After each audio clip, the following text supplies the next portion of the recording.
Back again to expose Uber for the absolute criminals that they are. So, we've already discussed how in a delivery where they charge $8 to the customer and then they only pay $1 to the drivers. And we've already discussed the math of if I took two orders, got $1 a piece, that's $2. Then if both people gave me $5 tip, which would be normally pretty good, that would give me up to $12. But then when you break it down, Uber still made more money with no tip. So that's already criminal. But here comes the next thing. So Uber classifies the drivers as independent contractors, but then they manipulate it by using laws that are for tipped employees. Specifically, the whole tips aren't guaranteed. Yeah, we all know that. But here's the thing about independent contractors. When they see the job and they see the money amount and they accept the job based on the money amount, that's not a tip. That's a bid. Not according to Uber. Nope, that's a tip. It's like, so I accepted the job based upon a factor that you're not guaranteeing, but that law is more for a tipped employee, like a waiter or a waitress. I don't know why I always classify them as different things, because technically they're both waiters. We just have a female version and a male version, but they're both waiters. But you're using that law, but that law goes for tipped employees, which means legally you are supposed to pay servers' wages. But no, we can't pay servers' wages. We're not hiring you. You're an independent contractor. Okay, so when I agree to do a job for a certain amount, and all of a sudden that amount goes from, specifically today, goes from $10. Sorry, I'm doing math in my head. $10. Not having all the information ready available because I'm using my phone as my camera. But anyway, I was supposed to get $10 off of this delivery. And instead, I made $1.50 approximately. It was a double, and I ended up making like $1.50 from each one. And then it was supposed to get all the way up to $19. And I was paid $8 for it. $8.55 specifically. Which is why all the things. So, legitimately, this person... Now, the person in question was the second pickup and the first drop-off. And they were within like 2 or 3 miles of the restaurant. And then I followed the instructions to a T. Don't put it at my front door, put it at my garage door. Okay. Did that. Took the picture, left it like you wanted me to. But then you took away $8.51 of a tip that you had no intention of ever paying. There's no way. I followed all the instructions. There's no way their food was cold because I had to wait for the food, and the food was burning my hand as I was, leaving. So that food was hot. So if I followed all the instructions and your food was hot, then what exactly would be the reasoning for you to take away the tip? Oh, that's right. Uber doesn't care. Uber never asks. Nope. They're just like, you know what? You don't want to pay the tip anymore? We're good with that. We got our money, so who cares what the driver gets? They got to keep $6.51 or $6.50. Meanwhile, the driver, who was supposed to be paid $10 approximately, got paid $1.50. So who cares about him, right? That's just how the company makes money. And if somehow, never going to happen, but if somehow all the drivers banded together and did not accept another delivery, another ride share, or anything like that until they got paid fair wages, or here's an idea: don't allow people to take away a pre-tip. Instead, call it a bid, which is what it is, and do not let them take it away unless, there's always going to be an unless the driver really up, which that means they had a reason to take away the tip. But instead, no, we're just going to allow them to take away the tip. It's just like when they give reviews. Like, part of the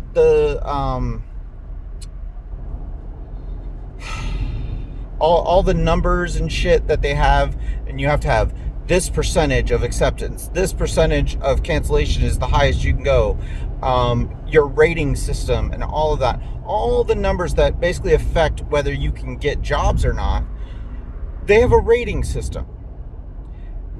Now, here's the best part. People can give you a bad rating. Uber never asks them why they gave you a bad rating. So therefore, they never tell the driver why they got a bad rating. Do you know the only deliveries I've ever gotten a bad rating on are Shop and Pay for grocery orders?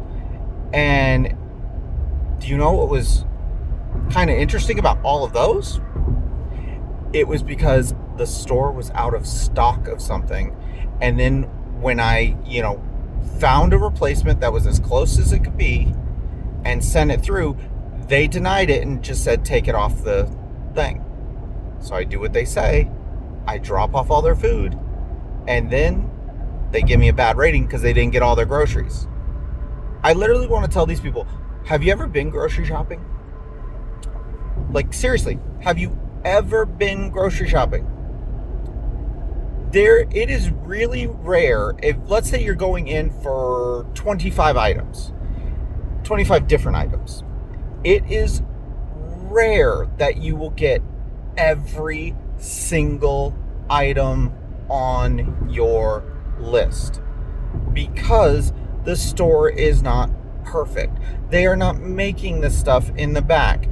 They are simply ordering the stuff on a truck based upon numbers in a computer. So if those numbers cannot predict what's coming up, then, oh shit, we might run out of a product. Which is one of the reasons why grocery stores carry 50 different varieties of the same product. But if you're only wanting a specific product, there's nothing anybody can do about it. So then you give the driver a bad rating, they lose the ability to get better paying jobs. And what did they actually do wrong? They didn't actually do anything wrong. They did everything they could. There have been times, because there are some stores, actually almost every grocery store you go into, it's not perfectly uniformed. And I swear, one of the worst places to go is Whole Foods. And it's for one very specific reason. They do not have aisles. And by that, what I mean is, they do not have aisles that... My car just stalled. They do not have aisles that are labeled.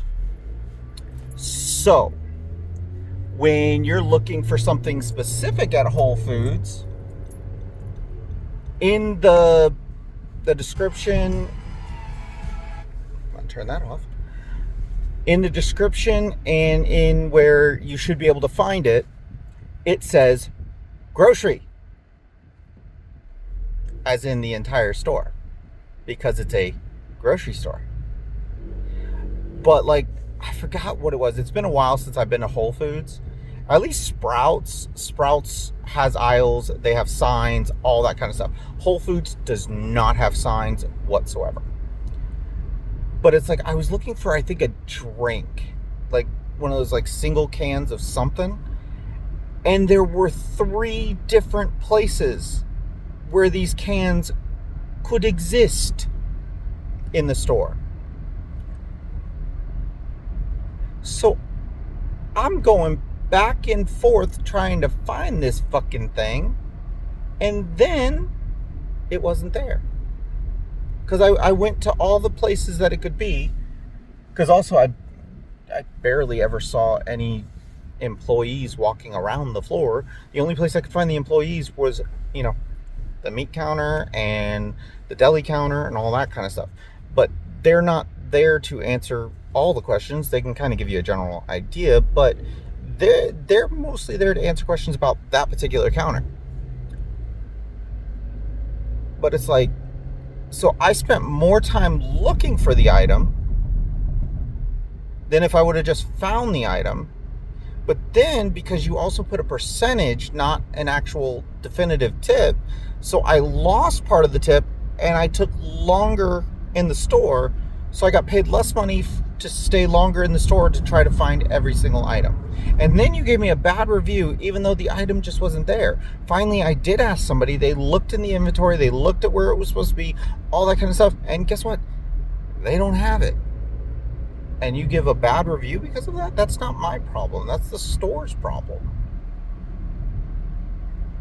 It's like, what the hell? But then, the entire point of this, and I know I constantly veer off, but it's like,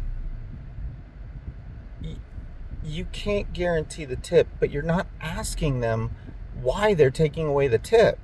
And if it was actually about customer service, you as a company would want to know why the customer had such a bad time that they thought they need to take away the tip.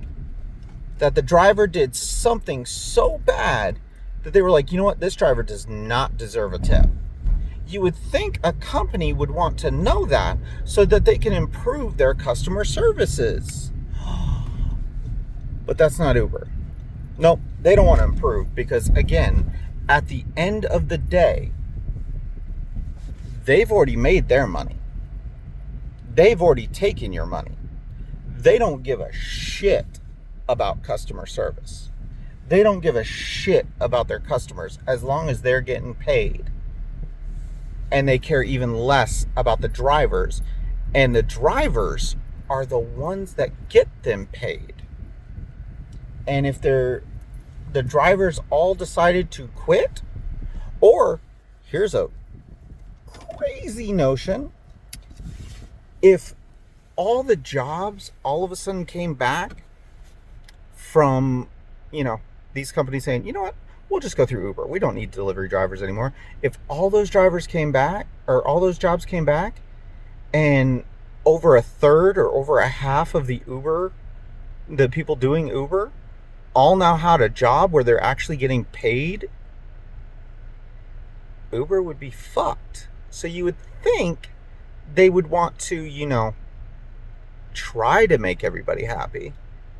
But no, they do not care whatsoever, and they try to find every possible way to pay the driver the least amount of money possible so that they can maximize their profits.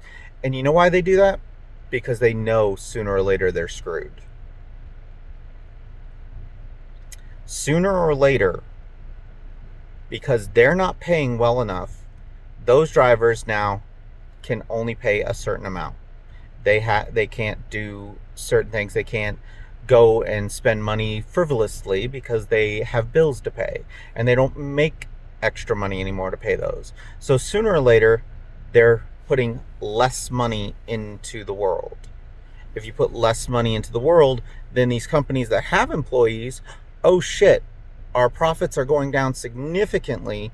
We can't afford to have 30 people on shift. So all of a sudden they're down to 28, then 27, then 25, then 20, then 15. And slowly but surely people start losing their jobs. Then those people that lose their jobs, they're not able to spend money. Then another company and another company and another company and another company and another company. And sooner or later, the entire shit goes downhill. You can only make money if people have money to put into the world. It's one of the things that TKO needs to learn. Because I'm actually really sad. I know I'm going off on a different tangent right now, but I am really sad because I went to 2 WrestleManias, and when my daughter was getting to a certain age, I started taking her to wrestling shows, and she loves it. She has so much fun. I actually have video footage of her crying when her birthday, I gave her tickets. But now I probably would not even be able to take her to a house show anymore because those tickets are so expensive. Literally, I mean, this is kind of cheap still, but the nosebleed sections are $75 before Ticketmaster prices and all of that, or fees and all of that. Last year, when we went to SmackDown or we went to Raw, one of the two, I paid $75 a piece. And here's the floor, and here we are. There were still 2 more sections higher than us. Now it's the nosebleed sections. The amount of money that I paid to go to WrestleMania both times, if you add both of those together, because they were in Orlando twice, if you add both of those together, you would still have to multiply it by 6 for the nosebleed sections. And the tickets I got, I sat on the floor. I sat on the field of Camping World Stadium, or as actual Floridians call it, the Citrus Bowl. And now, like, you have to multiply, you got to add the 2 tickets together, multiply by 6, and then that's the nosebleed sections. The world is going downhill, and it's because greedy people are just straight up greedy. I mean, hell, the president of TKO literally said, oh yeah, we've increased prices by so much, but you know what? People are still paying them. So you know what we're going to do? We're going to increase the prices again and again and again and again and again until we can figure out how high we can charge where people are still buying the seats. But anyway, my original point, exposing Uber for the criminal organization they are. Again, while I need this job to survive and support my family, I really wish the world would just boycott them until they're willing to pay a fair wage. Because what they are paying now is not fair. I'm working 6 days a week, and I'm working almost twice the hours that I worked when I worked for Domino's, and I'm making $200 to $300 less a week. But unfortunately, can't go back to Domino's. Anyway, see you.